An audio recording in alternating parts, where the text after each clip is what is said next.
ওকে, আশা করি বুঝতে পেরেছো। তোমরা যদি এইগুলো প্র্যাকটিস করো এখান থেকে 100% তোমরা কমন পাবে। এগুলো থেকে পরীক্ষায় প্রশ্ন আসে। আসসালামু আলাইকুম প্রিয় এসএসসি এইচএসসি শিক্ষার্থীরা, আজকে আমি তোমাদের চেঞ্জিং সেন্টেন্সের অ্যাফার্মেটিভ নেগেটিভের উপরে ক্লাস নিব খুব সহজভাবে। ওকে, আজকে আমি তোমাদেরকে যে নিয়মগুলো করাবো সেগুলো থেকে 100% তুমি পরীক্ষায় কমন পাবে, অর্থাৎ এগুলোর মধ্য থেকে পরীক্ষাতে আসে এসএসসি এইচএসসি দুইটাতেই। ওকে, চলো আমরা শুরু করছি। প্রথমে একটা বেসিক বিষয়টা বলি। অ্যাফার্মেটিভ নেগেটিভ আমাদের চেঞ্জিং সেন্টেন্সে যেভাবে আসে সেটা কিভাবে আসে। ধরো আমি বললাম he is a good boy, সে একজন ভালো ছেলে। এটাকে যদি আমি নেগেটিভ করি, he is not a good boy, সে ভালো ছেলে নয়, এটা নেগেটিভ হয়েছে, ঠিক আছে। কিন্তু আমাদের পরীক্ষাতে এমনভাবে নেগেটিভ করতে হবে, তোমাকে যে বাক্যটা দিবে সেটার যে অর্থ থাকবে সে অর্থ তোমাকে ঠিক রেখে নেগেটিভ করতে হবে। বুঝো নাই? আমি বলি, ধরো বলছে হি ইজ আ গুড বয়, সে একজন ভালো ছেলে। তোমাকে পরীক্ষায় এই বাক্যটা দিল, এখন তোমাকে এই কথাটার অর্থ ঠিক রেখে নেগেটিভ করতে হবে। তোমাকে তখন কি করতে হবে? গুড এর অপোজিট নট ব্যবহার করবে এবং গুড এর অপোজিট ব্যবহার করতে হবে, অর্থাৎ মাইনাসে মাইনাসে প্লাস করে দিতে হবে। ওকে, তাহলে তুমি কি লিখবা? He is not a bad boy, সে খারাপ ছেলে নয়। তার মানে কি ছেলে? সে ভালো ছেলে। এভাবে নেগেটিভ করতে হয়। ওকে, এখন আমি তোমাদেরকে যেগুলো করাবো এগুলোর মধ্য থেকে পরীক্ষায় থাকবে ইনশাআল্লাহ। চলো আমরা শুরু করছি। ওকে, দেখো প্রথমটা আমরা প্র্যাকটিক্যালি শিখি। প্রথমটা দেখো, অনলি অ্যালোন। যদি কোনো অ্যাফার্মেটিভ সেন্টেন্সে অনলি অ্যালোন থাকে, কোনো অ্যাফার্মেটিভ হাবোধক বাক্যে যদি অনলি অ্যালোন দিয়ে শুরু হয়, তোমাকে যদি সেটা নেগেটিভ করতে বলে, তুমি সেই অনলি অ্যালোনের জায়গায় নান বার্ড ইউজ করবে। নান বার্ড কার ক্ষেত্রে? পার্সনের ক্ষেত্রে, ব্যক্তির ক্ষেত্রে অথবা আল্লাহর ক্ষেত্রে। ওকে, ব্যক্তির ক্ষেত্রে আমরা কি ব্যবহার করব? নান বার্ড ব্যবহার করব। যেমন এখানে একটা উদাহরণ লিখেছি, only Rahim can do this, শুধুমাত্র রহিমই এটা করতে পারে। তাহলে তুমি এখানে অনলি জায়গায় কি লিখবে? None but Rahim can do this, Rahim ছাড়া এটা আর কেউ করতে পারে না। ওকে, শুধুমাত্র রহিমই করতে পারে। তুমি নেগেটিভ কি করতেছো? রহিম ছাড়া এটা আর কেউ করতে পারে না। তুমি নাও আনছো, আবার রহিমকে পজিটিভও রাখছো। ওকে, এরপর আসো, অনলি দিয়ে যদি কোনো বস্তুকে বুঝায়, অনলি দিয়ে যদি কাকে বোঝায়? কোনো বস্তু বা প্রাণী এই টাইপের যদি বুঝায়, তখন আমরা অনলির জন্য কি লিখবো? নাথিং। নাথিং, বস্তু প্রাণীর ক্ষেত্রে আমরা নাথিং বার্ড ইউজ করবো। ওকে, তাহলে যদি অনলি দিয়ে কোনো বস্তুকে বোঝায় বা প্রাণীকে বোঝায়, তখন আমরা কি ইউজ করব? নাথিং বাট ইউজ করব। Okay, he drinks only water, সে শুধুই পানি পান করে। তাহলে he drinks nothing but water, সে পানি ছাড়া আর কিছু পান করে না। সে পানি ছাড়া আর কিছু পান করে না। তাহলে দেখো, সে শুধু পানি পান করে। আমি নেগেটিভ করলাম কিভাবে? সে পানি ছাড়া আর কিছু পান করে না। নেগেটিভ নাও রাখছি, আবার তার কথাটার অর্থ ঠিক রাখছি, অর্থাৎ সে পানি পান করে। ওকে, এরপর আসো, অনলি দিয়ে যদি নাম্বার বুঝাই, কোন সংখ্যা বুঝাই, সেই ক্ষেত্রে আমরা নট মোর দ্যান ইউজ করতে পারি অথবা নট লেস দ্যান ইউজ করতে পারি। মানে বেশিও নয়, আবার not less than, that means কমও নয়। ওকে, দেখো, I have only two books, আমার শুধুমাত্র দুটি বই আছে। তাহলে I have not more than two books, আমার দুটি বইয়ের বেশি নেই। অথবা I have not less than two books, আমার দুটি বইয়ের কম নেই। যে কোনো একটা ব্যবহার করতে পারো। ওকে, যদি সংখ্যা বুঝায়, নাম্বার বুঝায়, তখন আমরা কি লিখবো? not more than। ওকে, এগুলো থেকে কিন্তু একটা প্রশ্ন থাকেই। আচ্ছা, এরপর আসো number 4, must have to. Must have to, আর এই মাস্ট হ্যাভ টুর ফার্স্ট হচ্ছে হ্যাড টু। খেয়াল করো, যদি কোন সেন্টেন্সে ভার্ব হিসেবে, অক্সিলারি ভার্ব হিসেবে মাস্ট অথবা হ্যাভ টু থাকে, তাহলে তুমি সেখানে ক্যান নট বার ইউজ করবে। কি ব্যবহার করবে? Can not but. যেমন দেখো, আই মাস্ট গো নাও, আমার এখন অবশ্যই যেতে হবে। তাহলে তুমি মাস্টের জায়গায় কি ব্যবহার করবে? Can not but. আর যদি এখানে মাস্টের জায়গায় হ্যাভ টু থাকে বা হ্যাজ টু থাকে, তখনও তুমি কি ইউজ করবে? Can not but. অর্থাৎ must, have to, has to, এগুলোর পর এগুলোর জন্য তুমি নেগেটিভ করতে ক্যান নট বাট ইউজ করবে। আর যদি সেটার অতীত ফর্ম দেয়, যদি হ্যাড টু দেয়, যেমন আমাকে যেতে হবে, আই হ্যাভ টু গো, এটা তুমি নেগেটিভ করো, আই ক্যান নট বাট গো, আমি না গিয়ে পারি নাই, মানে তুমি গেছো এখানে। আর যদি বলো আই হ্যাড টু গো, আমাকে যেতে হয়েছিল, তখন তুমি কি করবা? ক্যান কে ফার্স্ট করে দিবা, কুড করে দিবা। I could not but go, I could not but গো, আমি না গিয়ে পারিনি, আমি না গিয়ে পারিনি মানে তুমি গিয়েছিলে। ওকে, এরপর আসো, এটাই সেম, আমরা একটা হেল্পের ব্যবহার করবো এখানে। দেখো must, have to, had two, এগুলোর ব্যবহারই আমরা এখানে করছি। শি হ্যাড টু ক্রাই, তাকে কান্না করতে হয়েছিল। তো শি কুড নট হেল্প, দেখো ক্যান নট ভার্ব যদি লেখো তখন ভার্বটা প্রেজেন্ট হবে, আর ক্যান নট হেল্প যদি লেখো তাহলে ভার্বের সাথে আইএনজি করে দিতে হবে। কারণ কি, এখানে অলরেডি একটা ভার্ব আছে, তুমি আরেকটা ভার্ব, দুইটা ভার্ব তো একসাথে একটা সেন্টেন্সে বসে না, তখন সেটাকে কি করে দিব, নাউন করে দিব। তাহলে তুমি যদি ক্যান নট ভার্বও ইউজ করতে পারো অথবা ক্যান নট হেল্পও ইউজ করতে পারো। হেল্প ইউজ করলে তোমাকে পরে ভার্বের সাথে আইএনজি করতে হবে। ভার্বটা তো আর ভার্ব না, এই জন্য এই ভার্বকে আমি চেঞ্জ করি নাই, কিন্তু হেল্পটা তো ভার্ব, এই জন্য এটা আইএনজি করে দিছি। বুঝা গেছে? তাহলে সহজভাবে কি বলবো, she could not help crying, সে না কান্না না করে পারেনি। আশা করি বুঝতে পেরেছো। তারপর 6 নম্বরটা দেখো, বোথ এন্ড, এটা দুইটা বিষয়কে একসাথে, দুইটা বিষয়কে বোঝাতে আমরা বোথ এন্ড ব্যবহার করি অ্যাফার্মেটিভে। দেখো he is both wise and brave, সে তোমার জ্ঞানী আবার সাহসী, তার দুইটা বিষয় প্রকাশ করছে। এটাকে তুমি যদি নেগেটিভ করতে চাও, বোথ এর জায়গায় এখানে নট অনলি এবং এন্ড এর জায়গায় এখানে বাট অলসো ইউজ করবে। Is not only wise but also brave, সে শুধুমাত্র কি নয়, তোমার জ্ঞানী নয়, সে সাহসীও বটে।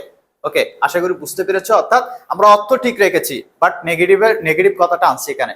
ওকে, তারপর আসো টু টু, যদি কোনো অ্যাফার্মেটিভ সেন্টেন্সে টু টু থাকে সেটা আমরা কিভাবে করি, দেখো he is too weak to run, সে এতই দুর্বল যে সে দৌড়াতে পারে না। অর্থাৎ এটা নেগেটিভ একটা অর্থ প্রকাশ করে। তো এটাকে যদি তোমাকে নেগেটিভ করতে বলে, এটা কিন্তু অ্যাফার্মেটিভে আছে। ওকে, এটাকে যদি তোমাকে নেগেটিভ করতে বলে তাহলে কি লিখবা, হি ইজ টু এর জায়গায় সো, অর্থাৎ এই টু এর জায়গায় সো বসাবে, তারপর অ্যাডজেক্টিভটা বসিয়ে দিবে, তারপর এই টু এর জায়গায় দ্যাট বসাবে। He is so weak that, দেখো এই টু এর জায়গায় কি বসালাম, সো বসালাম, ওই টু এর জায়গায় কি বসাবো, দ্যাট বসাবো, আর অ্যাডজেক্টিভটা তো মাঝখানে থাকবে উইক। তাহলে কি লিখলাম, he is so weak that he can, এই ক্যান এর পরে অবশ্যই একটা নট বসিয়ে দিবে, হি ক্যান নট রান, সে দৌড়াতে পারে না।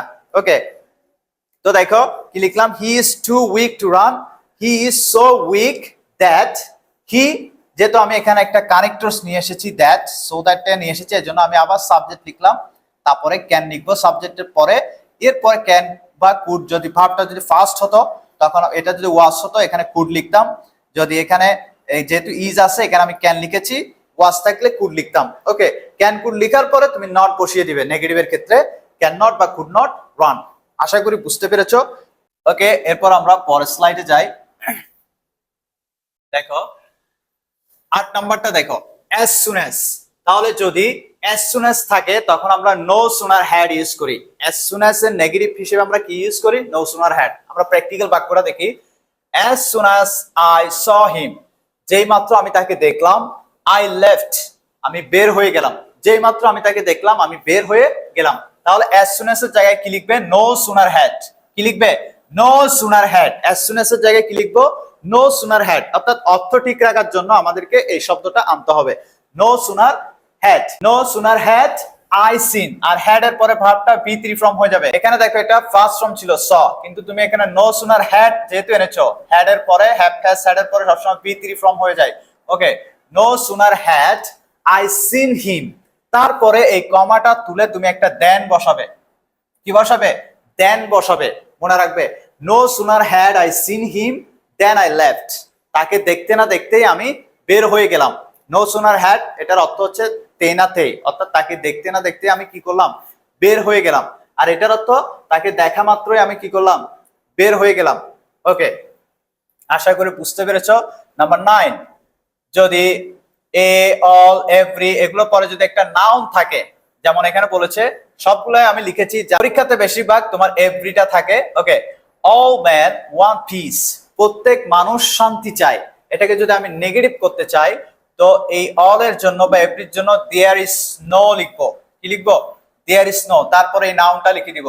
এখানে দেখো ম্যানটা ম্যান হয়ে গেছে, কারণ নেগেটিভ যেহেতু করছো দেয়ার ইজ নো, এর জন্য ম্যান হয়ে যাবে, সিঙ্গুলার করে দিবে, দেয়ার ইজ নো এর পরে এটা সিঙ্গুলার করে দিবে, there is no man but wants piece.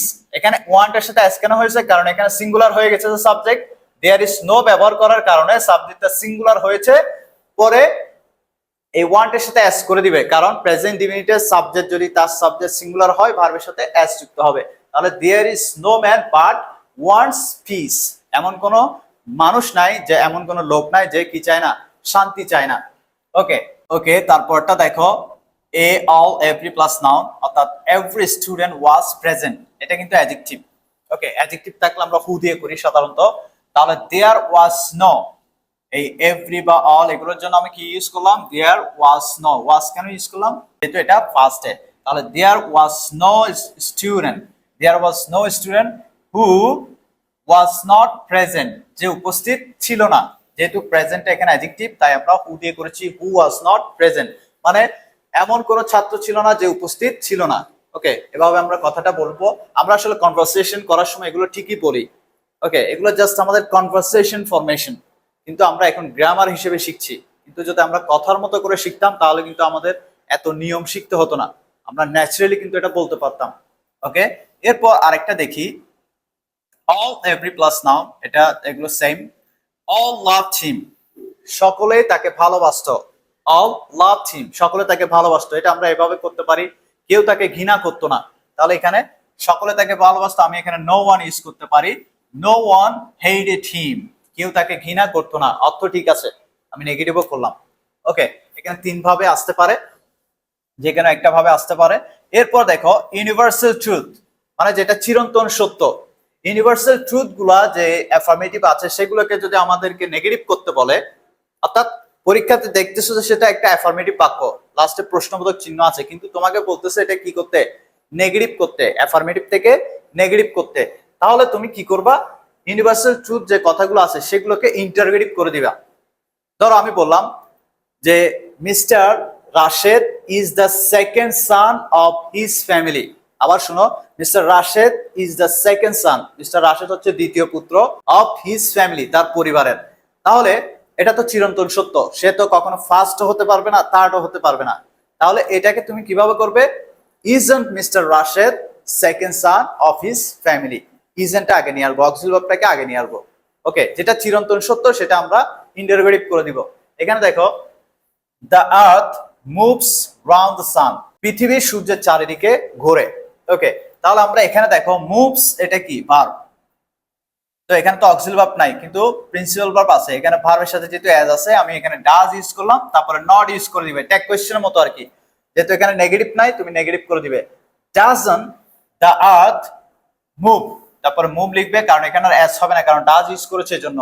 Doesn't the earth move round the sun, সূর্য কি পৃথিবীর চারদিকে ঘোরে না, এটা ইন্টারোগেটিভ করে দিব।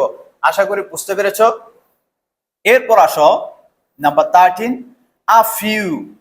আ ফিউ মানে কিছু, আ ফিউ মানে কি কিছু, কিছু ছেলে ওয়ার প্রেজেন্ট, কিছু ছেলে উপস্থিত ছিল। ওকে, তাহলে আ ফিউ থাকলে তুমি এখানে নট মেনি, অর্থাৎ তেমন বেশি না, আমরা বলি না তেমন বেশি আসেনি, তাহলে এটা নেগেটিভ অর্থ প্রকাশ করেছি। ওকে, তাহলে a few boys were present, তুমি কি লিখবা, not many boys were present, তেমন বেশি ছেলে উপস্থিত ছিল না। আশা করি বুঝতে পেরেছো। এরপর দেখো মেনি, মেনি স্টুডেন্টস ফার্স্ট, অনেক ছাত্রছাত্রী অতিক্রম করেছিল, পাস করেছিল। তাহলে মেনি থাকলে তুমি লিখবা not a few, not a few, not a few students first, তেমন কম স্টুডেন্ট কি করেনি, পাস করেনি, অর্থাৎ তার মানে বেশি করেছে, অর্থাৎ তারা কম মানুষ আসেনি, তার মানে বেশি মানুষ এসেছে। ওকে, এইভাবে আমরা করব। এরপর নাম্বার 15 দেখো a little, little, a little water is left, মানে সামান্য পানি বাকি আছে, সামান্য পানি কি আছে, বাকি আছে। তাহলে যেহেতু এখানে পানি গণনা করা যায় না, আমরা নট মাছ দিব, মেনি না, যেটা গণনা করা যায় না সেখানে মাছ, যেটা গণনা করা যায় সেটা মেনি। তাহলে দেখো not much water is left, তেমন একটা পানি কি নেই, অবশিষ্ট নেই, তেমন একটা পানি নেই। ওকে, আমরা বলি কনভারসেশন করার সময় তেমন একটা ঘরে পানি নেই, তাহলে কি লিখবো, not much water is left at home, তেমন একটা ঘরে কি নেই, পানি নেই। ওকে, এরপর আসতেছে মাছ, যদি মাছ দিয়ে থাকে, মাচ মানি ওয়াজ স্পেন্ট, অনেক টাকা খরচ হয়ে গিয়েছিল, অনেক টাকা খরচ হয়ে গিয়েছিল। তাহলে তুমি এখানে কি লিখবা, নট আ লিটল, এখানে সূত্র দেখতেছো ওরা সেম কিন্তু, not a little, money was spent, তেমন কম একটা টাকা কি হয়নি, খরচ হয়নি, মানে তার মানে বেশি খরচ হয়েছে। ওকে, তারপর আসো নাম্বার 17, সামটাইমস। হি সামটাইমস মেক্স মিস্টেক, সে মাঝে মাঝে ভুল করে। তাহলে সামটাইমস থাকলে আমরা নেগেটিভ করার সময় অলওয়েজ ইউজ করি, কি ইউজ করি, অলওয়েজ। তাহলে আমরা লিখবো হি, এখানে দেখো মেকের সাথে এস আছে এর জন্য ডাজ নট লিখলাম, হি ডাজ নট, তারপর সামটাইমস এর জায়গায় অলওয়েজ লিখবে, he does not always make mistake. এখানে ডাজ ইউজ করলে আর মেকের সাথে এস হবে না, he does not always make mistakes, সে সর্বদা কি করে না, ভুল করে না, তার মানে সে মাঝে মাঝে করে। অর্থ ঠিক রাখছি এবং নেগেটিভও করলাম। ওকে, এবার নাম্বার 18 দেখো, এটা কিন্তু সব সময় ব্যবহার হয়, আমাদের সব সময়, এটা এক্সেপশনাল না, এটা হচ্ছে আমাদের সব সময় ব্যবহার করতে হয়। এটা জেনারেল অ্যাফার্মেটিভ নেগেটিভে আমরা এই নিয়মটা ব্যবহার করি। যেমন দেখো, he is a kind man, সে একজন দয়ালু ব্যক্তি, he is a kind man, সে একজন দয়ালু ব্যক্তি। তাহলে he is not a cruel man, সে নিষ্ঠুর ব্যক্তি নয়। Okay, the place is big, জায়গাটি বড়, the place is not small, জায়গাটি ছোট নয়। ওকে, তারপর যদি বলি দ্য ম্যান ইজ ফ্রুগাল, লোকটি মিতব্যয়ী, তাহলে বলবো দ্য ম্যান ইজ নট প্রডিগাল, লোকটি অপব্যয়ী নয়। আশা করি বুঝতে পেরেছি, অর্থাৎ অর্থ ঠিক রাখতে হবে, জাস্ট অ্যাডজেক্টিভের অপোজিটটা আমরা লিখে দিব। তাহলে দ্য বয় ইজ টল, তাহলে the boy is not short, ছেলেটি খাটো নয়, তার মানে কি লম্বা, এটাই সেই নিয়ম। ওকে, এরপর আসো অ্যাজ এস, এটা ডিগ্রি থেকে দিতে পারে, ডিগ্রি থেকে একটা অ্যাফার্মেটিভ দিলে সেটা আমরা এভাবে নেগেটিভ করব। দেখো, he is as tall as his brother, এটা দ্বিপাক্ষিক তুলনা, he is as tall as his brother, সে তার ভাইয়ের মতো, অ্যাজ এস শব্দের অর্থ হচ্ছে মতো, সে তার ভাইয়ের মতো কি লম্বা, সে তার ভাইয়ের মতো কি লম্বা। তাহলে এটা আমরা এই নেগেটিভ কিভাবে করব, তাহলে হি ইজ নট, এখানে যদি নেগেটিভ না থাকে তুমি এখানে ভার্বের পরে নট বসাবে, he is not less, he is not less tall than his brother, সে তার ভাইয়ের থেকে কম লম্বা না, তার মানে তারা সমান লম্বা। আমরা বলি না সে কম জ্ঞানী নয়, তার মানে সে তার সমান জ্ঞানী। এখানে দুইজনই সেম বুঝাচ্ছে, ঠিক তেমনি আমরা দুইজনকে সেম বুঝাতে এখানে নট লেস দেন ইউজ করলাম। ওকে, নটও ইউজ করলাম, আবার লেস ইউজ করলাম, মাইনাসে মাইনাস এটা প্লাস করে দিলাম। ওকে, তাহলে he is not less tall than his brother, সে কম লম্বা নয় তার ভাই থেকে। ওকে, আশা করি বুঝতে পেরেছো। তোমরা যদি এইগুলো প্র্যাকটিস করো এখান থেকে 100% তোমরা কমন পাবে, এগুলো থেকে পরীক্ষায় প্রশ্ন আসে। আমরা সব গ্রামার খুব সহজভাবে আমি ইবুকে ডিজাইন করেছি। ইবুকে আমরা এই নিয়মগুলো করার পরে একটা প্র্যাকটিস আছে, দেখো। ওকে, যে নিয়মগুলো আমরা করছি তার মধ্য থেকে আবার আমি এখানে কমাই ফেলছি, এখানে 12টা, এই 12টা থেকে অবশ্যই পরীক্ষায় থাকে, অর্থাৎ তোমাকে পরীক্ষায় যদি কোয়েশ্চেন করে এই 12টার মধ্য থেকে পাবে। আমি ওখানে একটু ডিটেলস নিয়ে কি কথা বলেছি, ডিটেলস আলোচনা করেছি। এখানে এই 12টা জাস্ট আমরা যেগুলো পড়েছি এগুলো প্র্যাকটিস। দেখো, তুমি যদি এই প্র্যাকটিসটা করো, এখানে দেখো আমি অনলি অ্যালোন দিয়ে আমরা যা পড়লাম কিছুক্ষণ আগে, যারা তোমরা মনোযোগ দিয়েছো দেখেছো। ওকে, এখানে দেখো অনলি অ্যালোন দিয়ে আমি 3টা বাক্য দিয়েছি, তুমি অবশ্যই পারবে। ওকে, আমি 3টা বাক্য দিয়েছি এখানে করার জন্য, অর্থাৎ আমরা যে প্র্যাকটিস গুলো করলাম সেগুলো অনুযায়ী আমি এখানে কি করব, প্র্যাকটিস করব। থিঙ্ক, তারপর অনলি দিয়ে নাম্বার বোঝাচ্ছে, তারপর must, have to, had to থাকলে কি হয়, যেমন you must tell the truth, তাহলে you can not but tell the truth. আর যদি হেল্প ইউজ করো, you can not help telling the truth. নিয়ম অনুযায়ী আমরা করে ফেলবো both and, as as, too to, universal truth, এইগুলাই। ওকে, মূলত এগুলো থেকে তুমি 100% কমন পাবে বা পরীক্ষায় থাকবে। আশা করি বুঝতে পেরেছো। ইনশাল্লাহ এখন তোমরা এগুলো প্র্যাকটিস করো এবং পরবর্তীতে আমরা প্র্যাকটিক্যালি বোর্ড থেকে সলিউশন করব। সবাই ভালো থাকবে। আসসালামু আলাইকুম ওয়া রাহমাতুল্লাহ।